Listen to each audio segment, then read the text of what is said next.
Hi, everyone, and welcome to our Divergent discussion. I'm Michelle, and I'm the founder of Caboose, and we exist not only for connection and belonging, but understanding and providing support to our community. At the heart of what we do are Neuro Nuggets. They're our short, practical guides that help you understand your brain and find ways to make work and life easier. We're also working with workplaces to create more inclusive spaces. So just a reminder, this session is being recorded and will be uploaded to YouTube later today.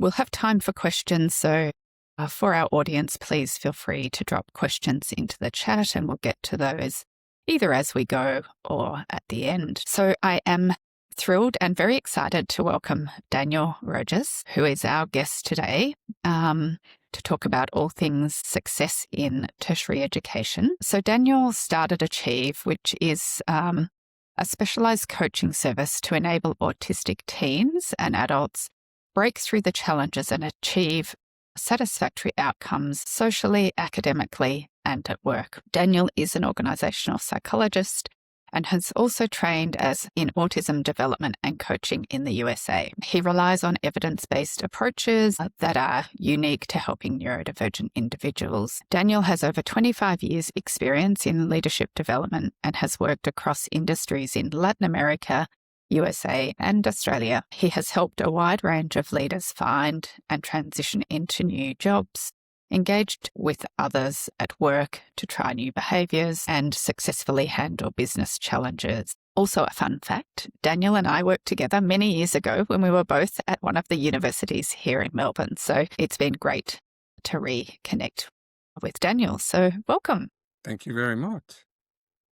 So we have a number of questions that we'll go through. But as I said, anyone in the audience, please feel free to drop your questions into the chat. So first off, Daniel, what motivated you to focus on your coaching work, particularly on education and life transitions? Yes, that's a very good one. And I mean, you mentioned briefly the reason why and what motivated me when you talked about Achieve, autism coaching, the practice I started. The primary motivation is a statistic that is out there that about half of autistic individuals are either not studying nor working 2 years after they finish high school.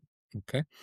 That is not acceptable to me as a parent of an autistic son. And therefore, and I'm a true firm believer that with the right support, autistic individuals can achieve a lot. And the word is satisfactory based on what they want to see happening.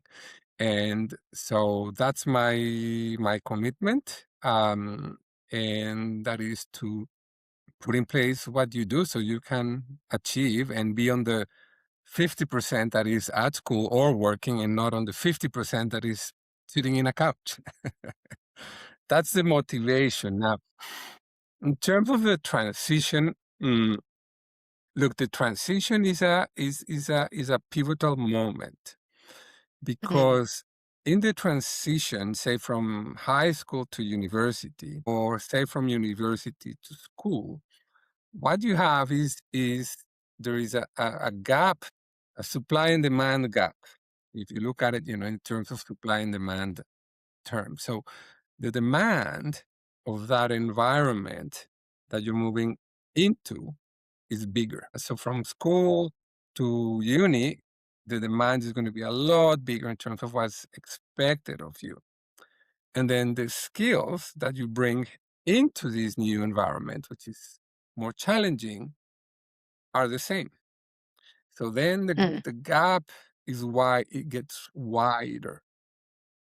And because you have a wider gap and more unknowns to deal with, then your chances of going into failing or not achieving are greater than your chances of actually succeeding.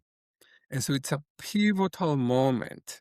And that's why where I think a difference can be really made, to really know that there is a gap that you're dealing with and to be able to be very deliberate on how to handle and manage that gap. So that's why the transition is so important. That's where it's a make or break type of situation. It's true for everyone, and it's particularly Yes. true for Yes. autistic individuals. So yes.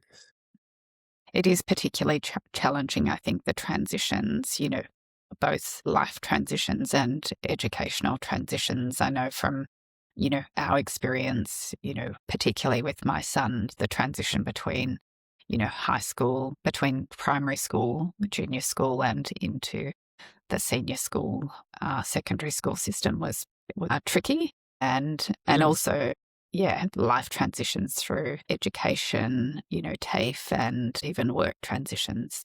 They're also pretty tricky. that's right. So well done on starting something that actually is going to have impact with many of our young people. Yes. When you think about, these, I guess, supports or transitions beyond intelligence, academic ability, or even, I guess, desire, because some people don't want to necessarily go to uni. Maybe they want to go to TAFE or some other certification.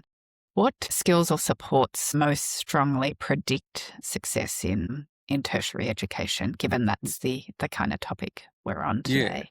Yeah, definitely. So I think tertiary education is probably a good word, or post-secondary, and I'll put university, college, and on the same bucket to Yes. make things easier for the purpose of the story. But look, the so there's three big buckets that make or break success in those new environments. The first one, which has to do with dealing with the academic demands, as you pointed out, and that's the executive function. And I'll just mention the three areas, and Mm. based on time, I can go deeper or not. So I'll seek your Yes. guidance on Great. in that. So Awesome.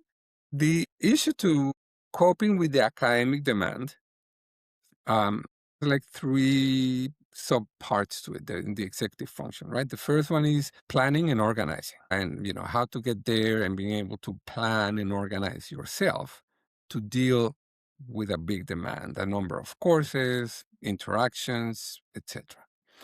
The Mm. second one, you can be planful and organized, and the second one is actually managing your time and doing, Mm. because often you can underestimate how complex your time schedule is going to be and how long it takes to get stuff done.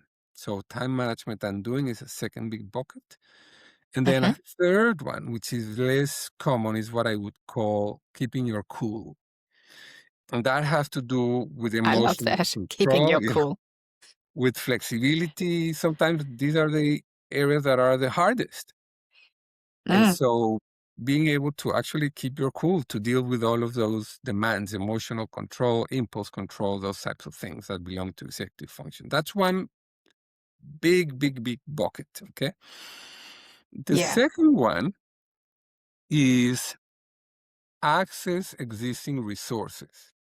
Okay. Mm. And that has to do with really being able to go to the institution that you're going to be joining and understanding what is it that they have available that you can access and that is useful to you. And this is very important to establish that success in an environment has to do with using the resources that are available to you. That doesn't have to take an approach, and that's what independent adults do, right? You need Mm. to understand, if you look after your health, what resources are there available to look after myself? If Mm. I'm having a challenge at work, what help? How can I access help to allow me to Mm. do that? So back to the story of transition and becoming into an adult, adaptable adults do just that. Mm. They look for those resources, they understand Mm. what the resources are, and the engagement Mm. to support them in their own needs. So that's the second thing, is really being able to access those resources. And the third one, I think, has to do primarily with social interaction and education. and communication. Excuse me. So I have a client who was about to start university in an arts major, and her goal was to be the best possible art student. And she had in her mind that to achieve that, she was not to collaborate with anyone and not establish any relationship with anyone. So that was it. Pretty single Yes. track of action. So we had a lot of conversations around how you could be the best student, but that doesn't preclude you from enjoying social life Mm, and having interactions with others. Okay, mm, because that's part of success at university. mm, Success at university is largely a social undertake, and so is the work life. mm, Performing is largely a social undertake. So it's critical not to take away the importance of being able to learn and acquire social skills to mm. deal with peers. And also, the second bit to communication is dealing with professors. Okay. So you've got Yes. to really make a point to engage with them and do it in a way that they can help you. And that takes Yes. practice, it takes being deliberate, and Mm, so forth. So those are the three big buckets: executive function, accessing the existing resources, and then social life and communication. So if you work on those three, then your mm. chances of success start to get better. Yeah, terrific. It's interesting, I mean, and not surprising that executive functioning does come up quite a lot in these sorts of situations, tertiary education, TAFE, school, life, work. But what you sort of touched on a few of the challenges, but what do you see most often with your clients in relation to the challenges with tertiary environments? Mm. Yeah, so it really varies on the profile, and I think Yes, it's not a one size fits all, is it, no, really? no, no. And even staying, I'll tell you a good example of staying within the realm of executive Mm, function, right? So this is a client of mine. He's really good at being able to cope with the academic demand on his own. So he mm, manages to cover the readings, to complete the assignments on time, and he gets good grades. He's good like that. mm, Now, mm, for him, it's really important to be able to follow procedure. So he's able to plan and organize his work very well. He manages his time well, and he's doing well. So it's all mm. good. So tick, tick. Yeah, great. Then he did 2 years into a degree. And then his degree, the program asked him to complete a placement. And this was at a location that was very, very busy. And in the busyness of the demand, he had to client facing interactions. And these clients were emotionally loaded. And there were lots and lots of them. It was a very noisy environment. That's where he lost his cool. Mm, So that's this third aspect of emotional control yes. that is Mm, part of executive function. With all of the demands, he couldn't follow his protocol and his procedure. So then he lost mm, confidence. And because of that and the environment, then mm, he became blunt. He lost composure. And so people complained about the way they were being treated.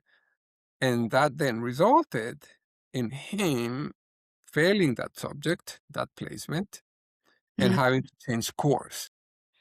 Oh, gosh. So oftentimes you can tick the major things, but if the one that really gets you off course is under pressure, Mm, then you be able to recognize it very soon so you can tackle it soon enough. Right? So yes. that's an Yep. example. Yes. Um Yeah, that's a very yeah. good example. Yeah. I think it's interesting when something goes wrong or there's a challenge of some sort, whether it's executive functioning or something else, that it is very difficult, sometimes to get back on track, or if there is an outcome with a subject that's not great. Certainly from our perspective, my son he's had a couple of experiences in the TAFE system, and the first one where he signed up and, he did quite a bit of the program. But as soon as the lecturer changed, then there was a new person coming in who didn't have the same, I guess, style and empathy and wasn't as supportive of neurodivergent individuals, that it caused such such anxiety that it ended up not working out, and he had to finish there and change courses, maybe similar to what you're describing. Yeah. Whereas, when he went to another institution, was able to, to really kind of tap into the disability support team and ensure that he was well set up. So, Yeah. yeah, really keen, I guess, from your perspective, even thinking about my son's perspective and, maybe some of your clients, what do you think these barriers are in, uni and TAFE, and why aren't they obvious? Like, for example, you've given a great example of where, one of your clients, has been placed into a placement that's not suitable. My son was, the transition between, lecturers wasn't well managed. And Yeah. what do you think that Yeah. these barriers are? Yeah. Look, there's several, and really depends on the case. But I say this. I think that the one key thing is that the barriers are, I guess, more often, or they become barriers more often when either you haven't disclosed, Mm-hmm. or when there's a fair bit of masking going on. Yes. Because what happens is that then those that you interact with, either peers or professors, would be treating you Mm. with a neurotypical lens.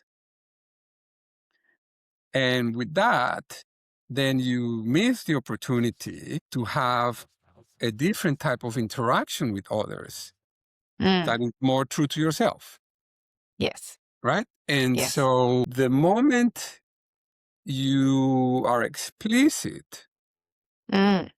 about your challenges, then you can do something about it, and others can do Yes. something about it. Yes. So I reckon the barriers are always going to be there. They're there to They stay. are. They're there to stay. And so the question is more about knowing that, then name the barriers, call the barriers, and Mm-hmm. work with others to deal with them. Mm. That takes courage, that takes maturity, and Mm. that's what growing up looks like. Yes. You know? Yes. So choose small battles, Mm. and there are specific ways of going about it Mm. where you can prepare Yes. to share with others a particular challenge you have. Going back to your son's example with this teacher who Mm. was not very sensitive to his needs, then one option is to go, okay, I've got to talk to him. I've got to let him know that I Mm. actually have some challenges, Yes. and that I need to access and gain some support so I can actually succeed. Mm. Right. So you have to be very explicit about how to have that discussion. Mm. So, so they can become aware, Mm. and second, they can do something about it. Yeah. So Very that's, much. Yeah. I guess it's very much about self-advocacy then, isn't it? And, some of our young people find that quite challenging, I think. I know for my son, he's certainly developing those skills with coaching. And I think, it's great, having resources like yourself and the coaching team here at Caboose, and there are others out there that, we work with as well. But really honing those self-advocacy skills are so important. Mm. Do you have any tips that you sort of rely on or that you've seen work to help build self-advocacy to kind of be able to communicate these, I guess, diagnosis or your needs to tertiary education? Yeah, definitely. So I think one way of doing that is like I said, is how to is choose a particular instance, right? Mm, Where you can a particular situation where you can go and try a way of doing things differently. Okay. mm, And I'll go yes. back to one of these uh, predictors, I guess, of success. And that Mm, is a good place to start mm, is with the disability services, okay? mm-hmm. Yes. Because in principle, they are set up to do and to listen to what may be hard for you to do to begin with, right? So Mm, they are set up to understand in principle what disability challenges are, to listen to you, and then to be able to provide some services to help you. So mm, building confidence, say, to access disability services mm, has to do with understanding how each individual learn and to build your confidence to be able to do just that. mm, So the approach I suggest is one when you first script or make it very clear in your own head what is it that you're going to be asking, mm, and you practice a little bit. How are you going to say this? Who are you going to ask for? Right? What is it that I'm going to be asking when I go to the disability service mm, location? Okay. yes. And then you have that clear in your mind. And then you write it up. Mm, Then you do a couple of rehearsals. You can rehearse with a coach. You can rehearse with your parents, with someone you trust. yes. Because the key is to get it out of your chest Mm, in your own words, in the way you feel. And that's how you start building confidence, by mm-hmm. doing. Yes. Then once you are, okay, I'm comfortable now. I've said it a few times with my coach and mom and dad or what have you. Mm, Then you can go and actually do it. yes. Yeah. So that's an approach I suggest, and I think where you can Great. then Yeah. Practicing. advocate Yeah. for getting something that you're going to need. I think practicing is great. And for us, what's worked has been probably my son, coming along while I'm advocating for him so that he can learn how to self-advocate. And that has been probably the biggest shift, that he's now confident in, dealing with, school lecturers or doctors and other people in, his support network. Yeah, So, it is about, practicing and giving things a go in a safe, we always suggest that our young people do that in a safe way, as you say, with someone they trust. yes. Yeah, I guess, disability services, I've, lots about community, talk about disability services, and often they can be, really great resources. But, have you seen any sort of instances where they fall short, and how do we help disability services, I guess, understand neurodivergence better? Yes. But I'd say, yes. I'll just say one small thing and then I'll get to disability services. I think Yeah, so. Disability services is one of the resources available to them. that's true. But Yes, it can be one, right? One so of. that's one. My suggestion is yes, work with disability services and also access academic advisors, tutoring programs, library and technical support, right? All of those resources that exist that are there to help you, regardless of whether they are about, disability or neurodiversity or what have you. They would have value and utility to you anyway. Okay? Yes. That's that. Now, to the disability services part of the question, some are good, some are not so good. It varies depending on the university, right? So Yes.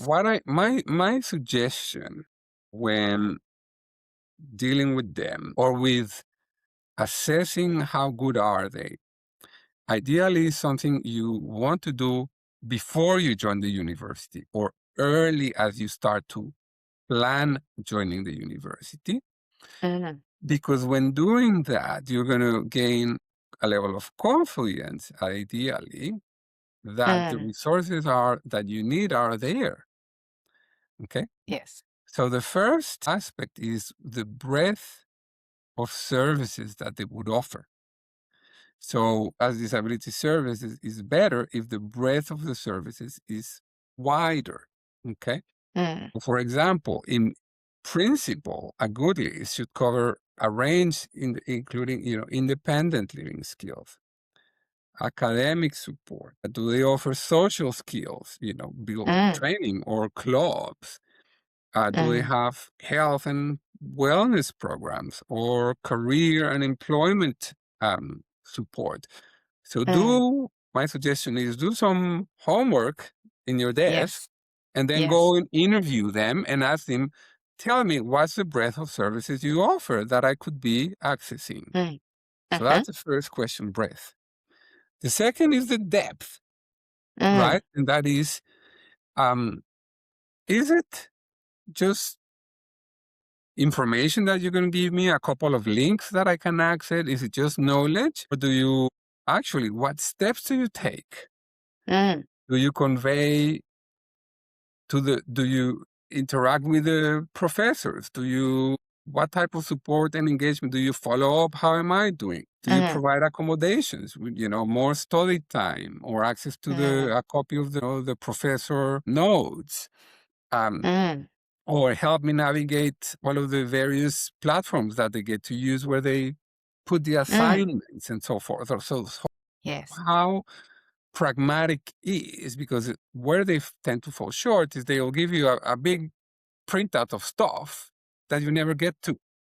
Yes. So how hands-on and how involved it is, that has to do with the breadth and how well resourced the university is to have someone there to help, right? The second thing is disability services can be very, very wide. So the question is, what's your track record in helping autistic individuals? And tell Yes. me a couple of stories where you have made a difference for someone to succeed versus to drop out. Help me Yeah. understand. Yeah. Yeah. So what are the qualifications of the people Yes. in that particular team, right?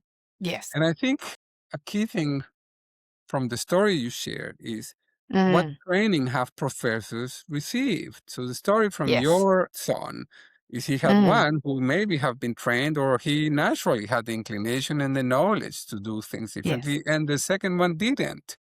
Correct. Yeah. So how much does that center interacts with professors delivering the coursework for them to be able to do things differently? Yes. Yeah. So I think That's very those true. those are the things, the breadth and the depth, and also in relation to then knowing, okay, well, I have confidence that they can help me based on my needs. Yeah. Yeah. Yeah. I think it is. I think lots of great points there. I know from our experience, as you say, in one tertiary institution, there was somebody who was great, and then the transition, to somebody who didn't understand was really tricky.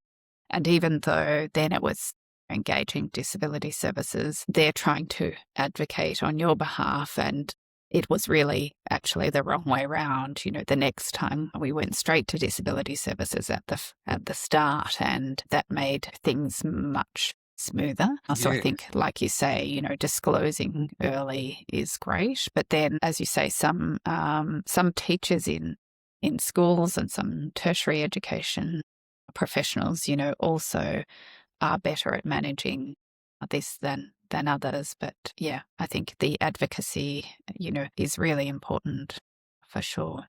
Yeah. You talked about, these sort of, key buckets of success. I guess what can our audience sort of take away as, a couple of little strategies Mm. where they might be overwhelmed? As you said at the very beginning, my daughter is about to start at university and she's also neurodivergent. And I know that, the timetable, the coordinating of all of the lectures, and then there's the classrooms, it's the buildings, it's, then there'll be the workload and the due dates, which, can lead to burnout, particularly if you have high masking individuals, as you suggested at the start. So what's one or two things that you would recommend people try? Yeah. So I think when you're feeling overwhelmed, it's a sign already that you're not coping with the demand placed on you. Like, it's kind of not a red flag, but it's a signal, right? So I think the first thing would be treat it as a signal that is important to be sensitive and responsive to.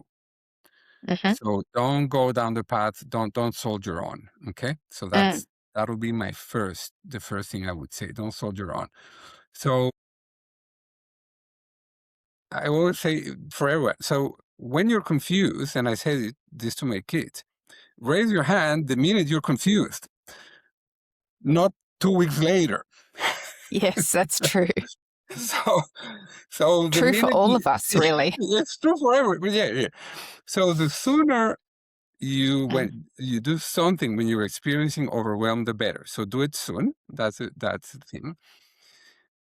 So you can pause, so you can break out what's causing this overwhelm, and Mm-hmm. in your case is how to handle the timetable, and it's probably a difficult schedule. It has too much complexity. Maybe you have too big of a workload to start with. So Mm. you can seek help and you can take corrective action. So it's Mm. really around having that notion of be interpreted as a need to change tack soon, pause, seek help, and correct your action. Now, the other thing is when you're feeling overwhelmed, Mm.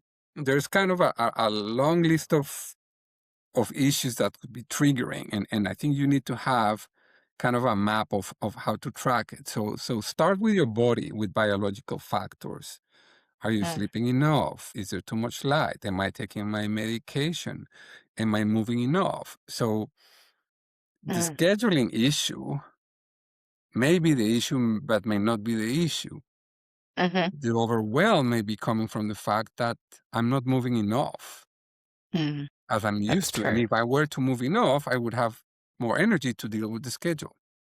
So Mm. check for biological factors first. Mm-hmm. Am I taking my medication? If I'm not, and I'm forgetting Mm. in the morning, then probably there's a different way in which I need to organize my morning routine. Mm-hmm. But I take my medication, I can benefit from those effects in dealing with the schedule. Mm-hmm. Then structure. Is it the change of classrooms? Is it the change of professors? Mm.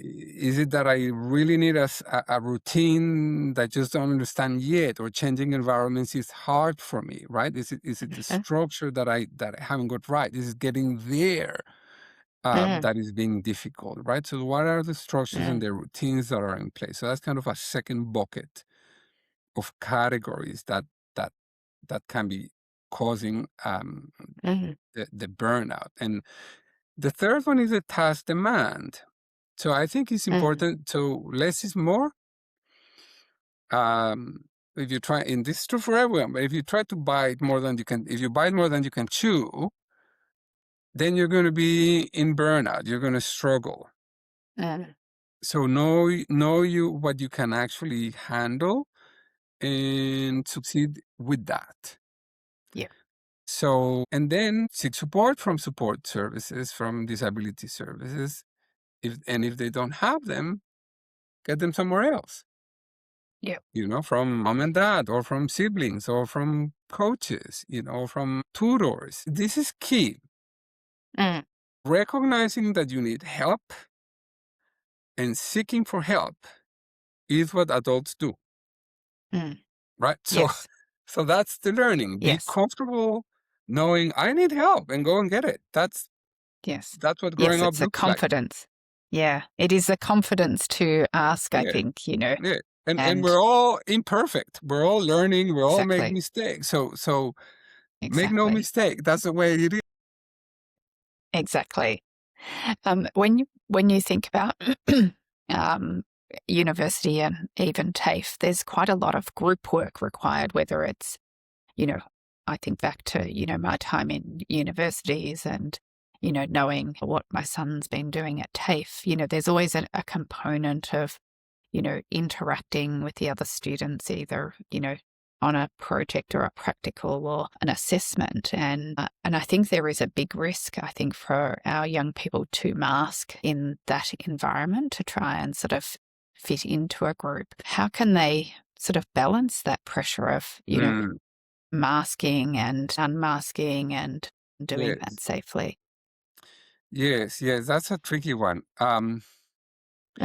So my take with masking is that it can be useful in short dosage and in the short term, but in the long run, they can be very harmful, because what you're doing is hiding your true self for the purpose of fitting with the neurotypical standards or environment. And so, in a way, that never leads to being your true self. That always leads to masking more. Say, if you start masking with a group of friends and you've been masking for a semester, it's going to be a Mm. lot harder to start unmasking after a semester, because who are you? What have you been doing? Yes, yes, that's Right? right. Yes. So the earlier you start to unmask, the better, because that's your true self, right? So I think it has to go back to having the confidence to start disclosing and finding your own people that you can Mm. trust, and you can say, hey, look, I'm really not very good at group work. I need to work on my own, what I have to contribute. Let's agree that beforehand. And then when Mm. we get together, we make, the best use of time, and we get to task. Yes. Um, so Yeah, it's totally. finding a way of saying, these are the things that I'm not very good at that I need to do a little bit different. Yes. Or say you're working and, it's a session that's been going on for a couple of hours and you need to take a break. You need to say, look, I need to take a break. I Yeah. need to go for a 10 or 15-minute walk or something. And you go and do that. Mm. Or it's a very sunny window that is really killing me. I need to close those blinds because, by the way, my eyes struggle with processing light. Mm. So find out what are, and often there are small triggers that all you need to do is to make them explicit, to do something about it. The lights is a simple one, and it's a classic. Yes. There's a lot of people who struggle with bright Yes. lights. And even the location of where they're doing the group work or, sitting in a Noises. Yeah, classroom, the noises, the yeah, lights, the sun, those sorts of things. Yeah. yeah. We have a comment from Leanne. Fantastic tips and information to support neurodivergent students. More advocacy is required to ensure that these tips are known to all educators. So thank you. And yeah, please feel free if you do have questions, drop them in the chat there. But yeah, I think, there is more information required definitely to organisations and tertiary institutions. And I guess when we think about, this advocacy, what role do you think parents, partners or supporters play without becoming over involved. Like there's one thing to be maybe early on, supporting your young person to advocate for support, but there's also it's a transition, I think, for parents. I know personally it's, learning when to let go enough to let the young person self-advocate versus coming in and rescuing or stepping in. Do you have any Yes. thoughts on that? Yeah, I think that's you've hit it in the heart, is that when to let go. So funny enough, I had a client, and one of the first things we do is we go through a process of goal setting for the coaching engagement. And one of his goals Mm. was to get his mom to give him some space. I love it. So we worked on that. So aside from that, I think for parents, it's a hard balance, but I think especially when teenagers, as they go older and they become adults, the thing is, I think that the aim is to strive for independence. So for me, the trigger is getting too involved, getting in the way of my child becoming independent. So to tackle that is very important to have a discussion before the event. So let's take an example. You're gonna go with your child, and this is a very legitimate role, Mm. to go to disability services to Mm-hmm. understand what have they got available, what's their breadth and their depth of their services they have to offer. And you're going to Mm. talk to him and say, this is something that is very important for you to do because it's going to allow you to understand what's available to help you succeed. Mm. You set it up with your son or daughter, and you say, we're going to go together. Okay. So then you can work with them and clarify what roles. Well, first, Yes. they are wanting Yeah. to do that with you, right? Then Mm. you clarify the roles. What roles are we going to take? What Mm. questions are Great, you going to great ask? advice. What questions am I going to ask? Mm-hmm. Such that you can have that discussion beforehand. This is when planning is so important Mm. with your autism. And then you agree, okay, I'm going to do these things, and you're going to do those things. You're Mm. going to say those things and ask those questions, and I'm going to do this or that. And it could be that there is a mix and say it's 50-50 or 70-30, or towards more independence. Then you would say to them, I'll take you there. You do all of the Mm. talking, and I do just the listening. And I'm just there if you need me, then you ask for help. But if you don't, then you didn't. And Mm. that's good. So for me, the silver line is agreeing beforehand, preparing to make sure beforehand that the event is actually a successful one, and you can put it on the bucket of success instances rather than fail Yeah. instances. And you start Mm. accumulating success stories, right? And you do it in a way that is just marginally, that is a bit of a challenge for them, but not overwhelming. That's why Yeah. you've got to agree I really like beforehand that. who's going to do Mm. what. And so then at the end, there's Yeah. no surprises in lots of ways, right? Yes. Yeah. So that's one example. Mm. And again, I go back to this, is a learning cycle. So always prepare, rehearse, action, and then reflect how you went. Yes. And then decide what you can do different. So it's always about learning. It's always about learning. Mm. So the more you see it as every opportunity as a chance to learn, the Mm-hmm. better it is. Yeah. Does that Terrific. It answer the? does. That's great. Sometimes I get a bit lost in my.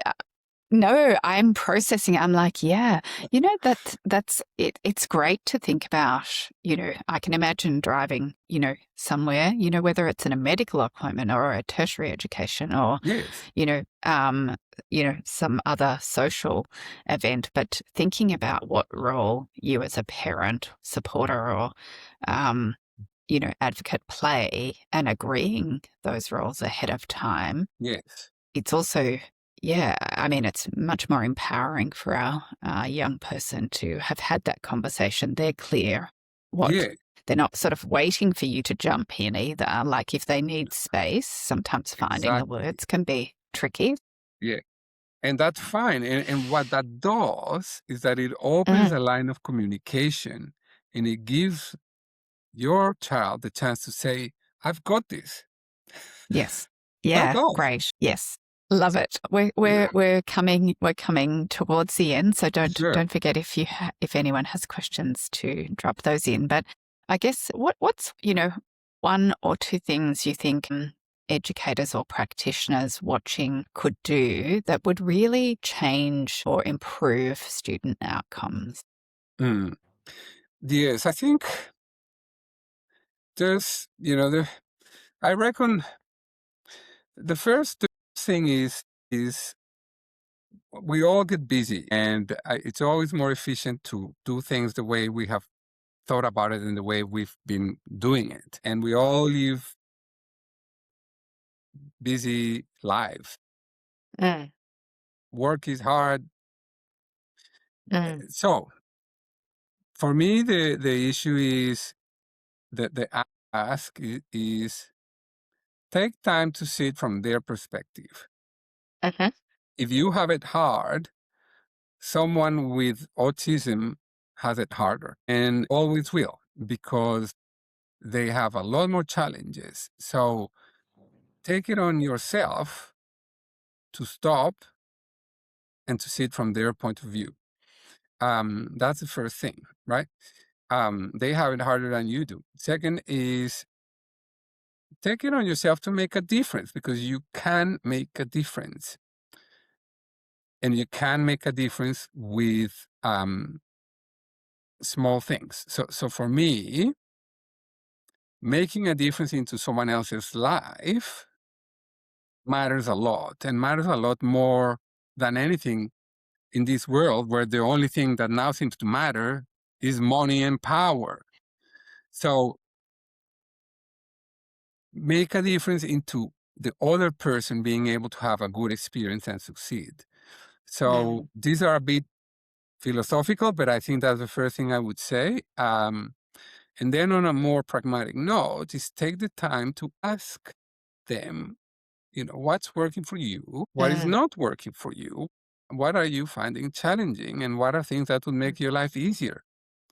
And so you can decompose, break out where the issue is. And in the case of your daughter, it's the schedule. I can't understand it. mm. Yeah. Case of a client I had, which is is you said I had to read these 3 books. Each of them is 450 pages, and I read all 3. Well, so autistic people can take things very literally, and you cannot. Autistic people, so the thing is, success for autistic people, a lot of it has to do with shortcuts, with knowing which shortcuts to take, not cutting corners, but shortcuts. Mm, yes. So, what are Mm, shortcuts that you can provide to them that make a difference to them? So, for example, for educators, you have notes you have made for your lecture. Why don't you mm, share them with them? You may not share them with everyone, but share them with them. Tell them mm, what are you going to be assessing in your exam? What mm. are the key things that they really need to know and the others that they don't? Mhm. And that way you can help them Yeah, focus on what matters. At the end of the day, all of that stuff kind of leaves your brain after a while. And so, so help them. it does. It certainly does. Yes. That's it. Yeah. I really don't remember how to do statistic analysis by hand. I forgot that a long No. time ago. Yep. Yeah. I personally talk a lot about like seeing and valuing the other. And so my sort of tip to educators and practitioners is really see the difference and diversity. Even in neurodiversity, there's, so much diversity from the ADHD brain to the autistic brain and all in between. So really seeing and then valuing, I guess, what does the neurodivergent person bring to your class or to your study group and those sorts of things. So really seeing and valuing the other can, I think it's one of those things that can change the dynamic in Completely. organizations and in schools. And that's the heart of disclosure is you change the dynamic of the interaction, and it's up to you to Yes. do that. So Yes, exactly. Yeah. So, yeah, I guess finally, what's one piece of advice you're giving your neurodivergent students when they start tertiary education? You've obviously got a few clients who are in that sort of period or have transitioned yes, in. yeah. So I think the more general one is you've got to see it as an opportunity to learn all kinds of things, Mm, academically and socially, right? And when I yes, say learn, I mean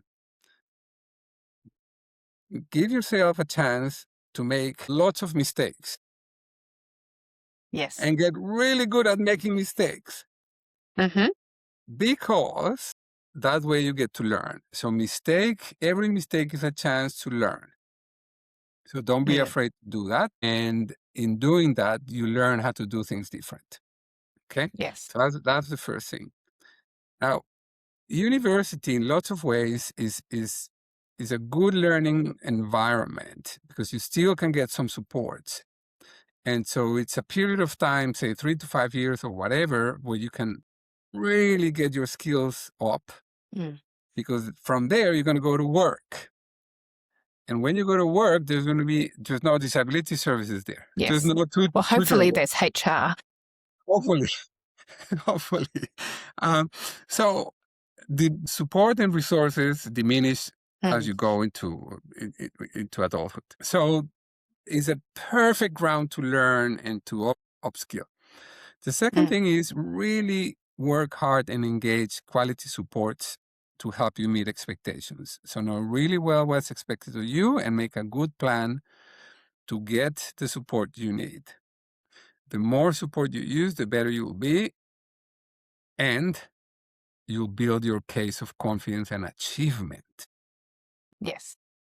The third one will be make it a priority to talk to the professors and talk to them about your challenges and break the cycle so that you can enlist their help.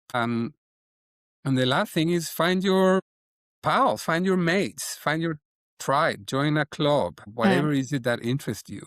The other day I was in the yep. CBD Great walking, advice. and there were a group of young adults, and they were all dressed like Japanese characters, anime. And I stopped and I said, what Yeah. are you guys doing? And they said, it's just a club. We just dress like characters. And I said, Love Halloween it. every That's day. so Why cool. not?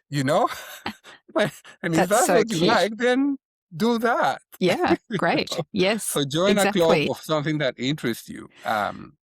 And it could be Perfect. anything. Yeah. It could be Japanese Yeah, anime, great. or it could be Lego, or it could be cooking, whatever interests you.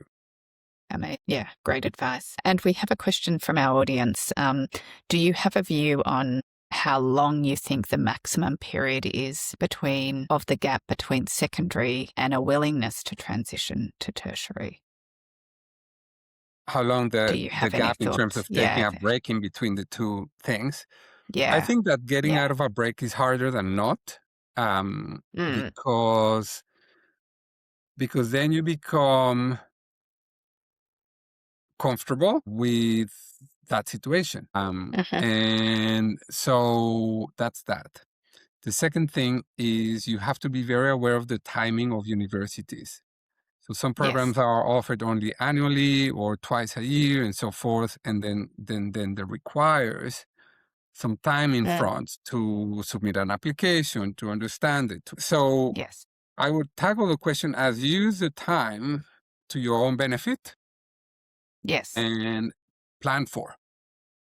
Yes. Yeah. Plan with your Yeah. child, identify what program do they want to join, identify which universities offer that program, then Mm, go to those universities to understand the registration and acceptance process and so forth.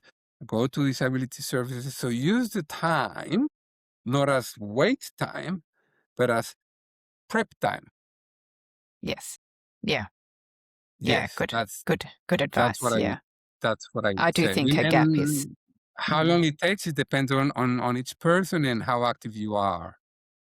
yeah, I agree with that. I don't think there is a set amount of time. Some people go back to tertiary education much later in life. So I think it's all possible. Everything is possible. But I do think the gap and returning is sometimes tricky. I know for my son that has been tricky with a workplace injury, and then and struggling to get back to TAFE after that, because once you're going, it's kind of a routine, and even if you're not loving it, you're still going. So I think that's definitely good advice, and use the time to plan and prep where you can. We are at time, but huge thank you for your insights. I know we've had some great questions from the audience. Thank you very much. And thank you all for attending. You can see the replay, as I said, on YouTube later. We have a number of other Divergent discussions coming up, including one with Lou Chandler on anxiety in the next couple of weeks, plus others. So you can see those on the Caboose app. And if you're looking for, guides and, learning more about your brain, check out our Neuro Nuggets, which are now live in the Caboose app. Lots of resources in there as well. And you'll soon see Daniel in there as well once we launch our next round of content later next month. So thank you everyone for joining, and have a great rest of your day.